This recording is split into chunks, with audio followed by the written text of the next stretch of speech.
Morning students, आज हम करेंगे एक्सरसाइज 6.3, लेकिन उसको करने से पहले हम पढ़ेंगे प्रमेय 6.7। प्रमेय 6.7 है कि सिद्ध कीजिए कि किसी त्रिभुज के अंतःकोणों का योग 180 डिग्री होता है। तो सबसे पहले हम यहाँ पे एक त्रिभुज ABC बनाएंगे और इस त्रिभुज ABC में हमको यहाँ पे दिया हुआ है एंगल 1, एंगल 2 और एंगल जो 3 है वो इस त्रिभुज ABC के अंतःकोण है। यहाँ पे हमको सिद्ध करना है कि angle 1 plus angle 2 plus angle 3 बराबर होगा 180 डिग्री के। को सिद्ध करने के लिए सबसे पहले हम रचना करेंगे।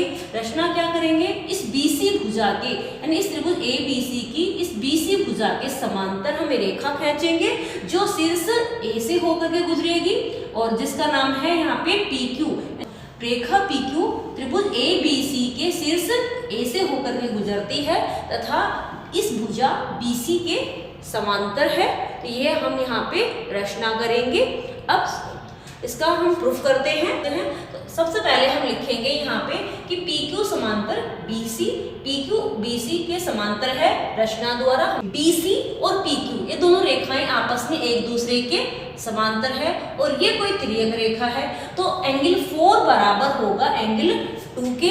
एकांतर कोण है ये, क्योंकि हम जानते हैं जब दो रेखाएं समांतर होती हैं और त्रियक रेखा उसको काट रही होती है तो इस त्रियक रेखा के एक कोण तो इधर बन रहा है, एक कोण त्रियक रेखा के इधर बन रहा है। तो एंगल 4 बराबर होगा एंगल 2 के। ये एकांतर कोण है।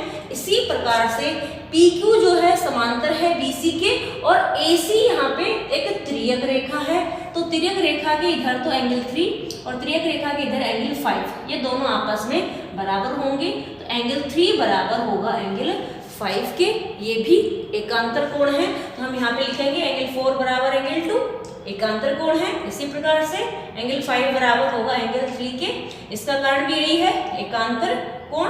इसको हम इक्वेशन फर्स्ट लिखेंगे, इसको हम इक्वेशन सेकंड लिखेंगे। Angle 1 plus angle 4 plus angle 5 का जो योग है वो 180 होगा, क्योंकि ये एक रैखिक युग्म बन रहा है। इसलिए तो angle 1 plus angle 4 plus angle 5 बराबर 180 डिग्री के होगा। अब हम यहाँ पे इस 4 की जगह तो रखेंगे 2, क्योंकि एंगल 4 बराबर है 2 के और एंगल 5 बराबर है एंगल 3 के। तो इसलिए एंगल 1 की जगह एंगल 1 रहेगा, 4 की जगह हम एंगल 2 लिख सकते हैं और 5 जो है वो 3 के बराबर है।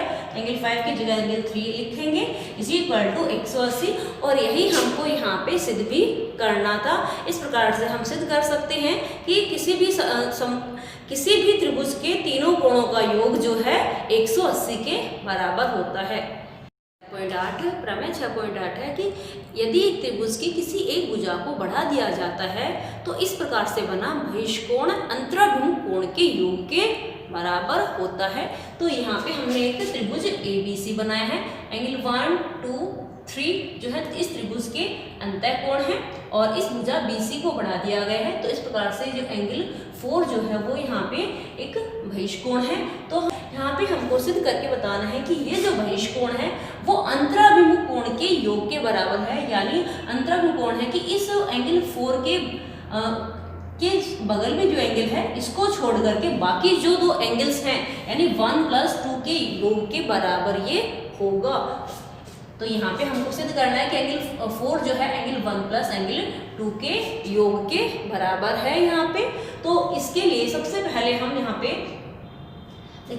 इस त्रिभुज ABC के लिए एंगल 4 जो है बाह्य कोण है। तो हम यहाँ पे हम जानते हैं कि ये एक बिल्कुल स्ट्रेट लाइन है, एक सीधी रेखा है। तो यहाँ पे एंगल 3 प्लस एंगल 4 जो है बराबर होगा 180 के, क्योंकि ये एक रैखिक युग्म बन रहा है। तो एंगल 3 प्लस एंगल 4 बराबर होगा यहाँ पे 180 के। रैखिक कोण युग्म है और हम जानते हैं कि किसी भी त्रिभुज के तीनों कोणों का योग जो है वो 180 होता है। तो angle 1 plus angle 2 plus angle 3 बराबर होगा 180 की, क्योंकि प्रमेय 6.7 में हमने पढ़ा था कि त्रिभुज के अंतःकोणों का योग जो है वो 180 के बराबर होता है। इसको हम इक्वेशन फर्स्ट कहेंगे, इसको हम इक्वेशन सेकंड कहेंगे। इसको हम ऐसा कैसा लिखेंगे? Angle 1 plus angle 2 plus angle 3 is equal to ये बराबर है 180 के और 180 जो है वो बराबर है एंगल 3 प्लस एंगल 4 के। तो इस 180 की जगह हम एंगल 3 प्लस एंगल 4 लिख सकते हैं। ये एंगल 3 और ये एंगल 3 एक दूसरे से कट जाएंगे, क्योंकि एंगल 3 यहाँ पे प्लस का है, इधर आएगा तो माइनस का हो जाएगा। तो यहाँ पे बच जाएगा एंगल 1 प्लस एंगल 2 बराबर होगा एंगल 4 के। तो यही हमको यहाँ पे सिद्ध करना था। क्वेश्चन नंबर फर्स्ट है कि क्वेश्चन नंबर फर्स्ट में हमें यहाँ पे एक तो ये एंगल दिया हुआ है SPR। क्वेश्चन नंबर फर्स्ट में हमको एंगल SPR दिया हुआ है 135 डिग्री का, और एंगल PQT ये दिया हुआ है 110 डिग्री का। और हमको ये जो एंगल R है जिसका पूरा नाम PRQ है, तो इस PRQ को हमको निकालना है। इस एंगल का मान हमको यहाँ पे निकालना है। तो यहाँ पे देखिए कि 110 प्लस एंगल 1 बराबर होगा 180 के, क्योंकि ये रैखिक कोण युग्म बन रहा है। तो हमने यहाँ पे लिखा है कि एंगल PQT, तो PQT ये जो एंगल है इसका नाम है PQT प्लस एंगल 1 बराबर होगा 180 डिग्री के, क्यों कारण हो जाएगा इसका रैखिक कोण युग्म। अब यहाँ पे PQT की जगह हम रखेंगे 110, जो ये एंगल 110 दिया हुआ है, प्लस एंगल 1 की जगह angle 1 is equal to 180 degree. Angle 1 का मान निकालेंगे तो ये जो 110 है 180 में से इधर आकर के घट जाएगा और वे वैल्यू आ जाएगी 70 डिग्री के। यहाँ पे एंगल SPR ये बहिष्कोण है, और हम जानते हैं बहिष्कोण होता है वो अंतराभिमुख कोण के योग के बराबर होता है। तो यहाँ पे इस एंगल के बगल में इस एंगल को छोड़ देंगे, तो एंगल SPR यानी ये जो एंगल है वो बराबर होगा इस एंगल 1 प्लस एंगल R के। हमने प्रमेय 6.8 में पढ़ा था कि बहिष्कोण अंतराभिमुख कोण के योग के बराबर होता है। तो हमने यहाँ पे लिखा SPR जो है बराबर है एंगल 1 प्लस एंगल R के। SPR की जगह हम 135 डिग्री रखेंगे, क्योंकि ये 135 हमको दे रखा है। एंगल 1 हमने अभी निकाला था 70 डिग्री, प्लस एंगल R की जगह हम एंगल R लिखेंगे, और इस प्रकार से हम एंगल R का मान निकाल लेंगे। तो एंगल R का जो मान है वो हो जाएगा 135 माइनस एंगल 70, क्योंकि ये प्लस हो रहा है तो 135 की तरफ आएगा तो माइनस हो जाएगा, और 135 में से 70 को हटा देंगे तो इस प्रकार से हमारे पास आ जाएगा एंगल R का मान आ जाएगा 65 डिग्री। और यही हमको यहाँ पे निकालना भी था। इस एंगल R का हम पूरा नाम लिख सकते हैं एंगल PRQ।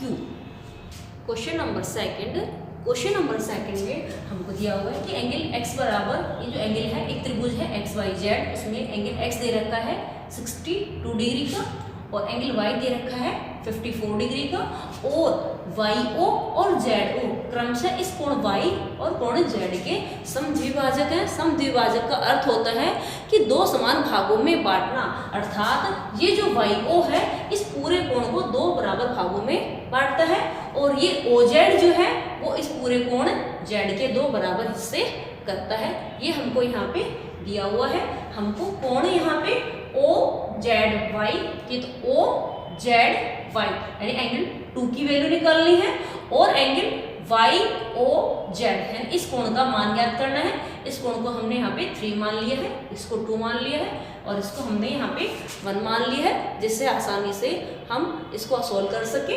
तो सबसे पहले यहाँ पे देखिए कि इस बड़े वाले त्रिभुज में XYZ में हमको x कोण दिया हुआ है, कोण y दिया हुआ है, तो हम सबसे पहले यहाँ पे निकालेंगे कोण z, क्योंकि हम जानते हैं त्रिभुज के तीनों कोणों का योग 180 डिग्री होता है। तो त्रिभुज XYZ में कोण x प्लस कोण y प्लस कोण z बराबर हो जाएगा 180 डिग्री के।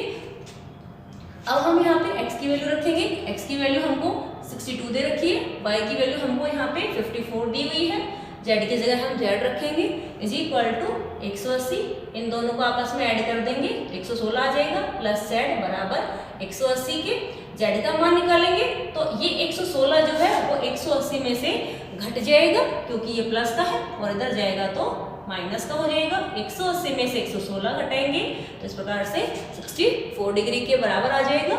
हमको यहाँ पे दिया हुआ है कि ये OY जो है, OY और OZ क्रमशः कोण y और कोण z के समद्विभाजक है, इसलिए इस एंगल 1 का जो मान होगा वो पूरे कोण y का हाफ के बराबर होगा, यानी कोण 1 बराबर होगा हाफ ऑफ एंगल y के। हाफ इंटू y की जगह हम रखेंगे 54 डिग्री, क्योंकि y हमको यहाँ पे 54 दिया हुआ है, तो 54 में जब 2 का भाग देंगे तो 27 आ जाएगा।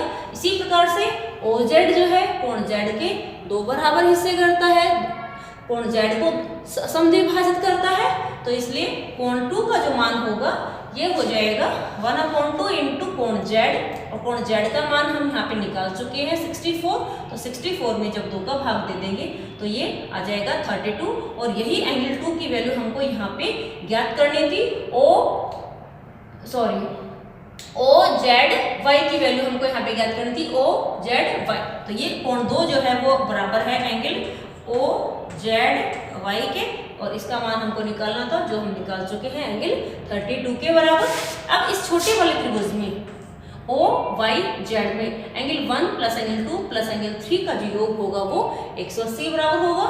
एंगल 1 की वैल्यू हम निकाल चुके हैं, एंगल 2 की वैल्यू हम निकाल चुके हैं, तो 1 और 2 की जगह 1 और 2 का मान रख देंगे, प्लस एंगल 3 की जगह एंगल 3 रखेंगे, इज इक्वल टू 180 डिग्री, दोनों को ऐड कर लेंगे 59 डिग्री आ जाएगा, प्लस एंगल 3 की जगह एंगल 3 ही रहेगा, जी इक्वल टू 180 के बराबर। और एंगल 3 का जब मान निकालेंगे तो इस 180 में से इस 59 को हम घटा देंगे, तो इस प्रकार से ये आ जाएगा हमारे पास में 121 डिग्री।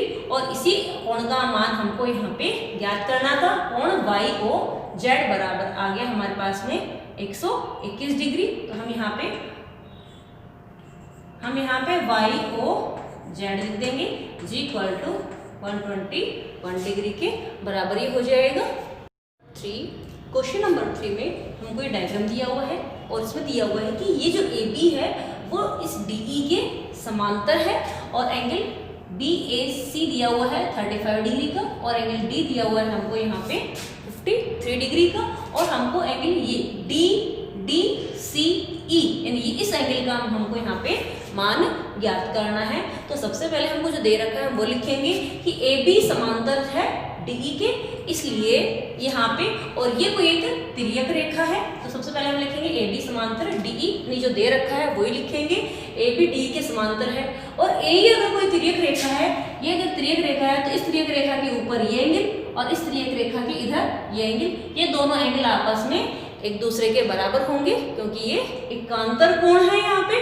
तो इस प्रकार से एंगल बी ए सी यानी ये जो कोण 35 डिग्री का है वो बराबर होगा एंगल ई के, और कारण हो जाएगा इसका एकांतर कोण। अब इस त्रिभुज में सी डी ई त्रिभुज में हमको कोण डी पता है, कोण ई का मान हमने निकाल लिया 35 डिग्री, तो हम एंगल सी को ज्ञात करेंगे। तो इस त्रिभुज के तीनों कोणों का योग जो है वो 180 के बराबर होगा। तो इस एंगल का हम पूरा नाम लिखेंगे, डी डी सी ई लिखेंगे इसका नाम, और क्योंकि ये कोण इधर भी है तो इसलिए इसका हम पूरा नाम लिखेंगे। तो angle D C E plus angle D plus angle E बराबर हो जाएगा 180 डिग्री के। ये कोण हमको ज्ञात करना है, तो इसलिए इसका नाम लिखेंगे, कोण डी की जगह कोण डी का मान रखेंगे 53 डिग्री, और कोण ई की जगह हम रखेंगे यहाँ पे 35 इज इक्वल टू 180 डिग्री। ये कोण ऐसा कैसा रहेगा, इन दोनों को ऐड कर लेंगे 88 आ जाएगा इज इक्वल टू 180 डिग्री। और कोण डी सी ई का जो मान निकालेंगे तो 180 में से इस 88 को हम घटा देंगे, क्योंकि यहाँ पे ये प्लस का है और इधर जाएगा तो माइनस का हो जाएगा। इस प्रकार से एंगल डी सी ई का जो मान है वो 180 में से 88 घटाने पर आ जाएगा 92 डिग्री, और यही हमको यहाँ पे ज्ञात भी करना था।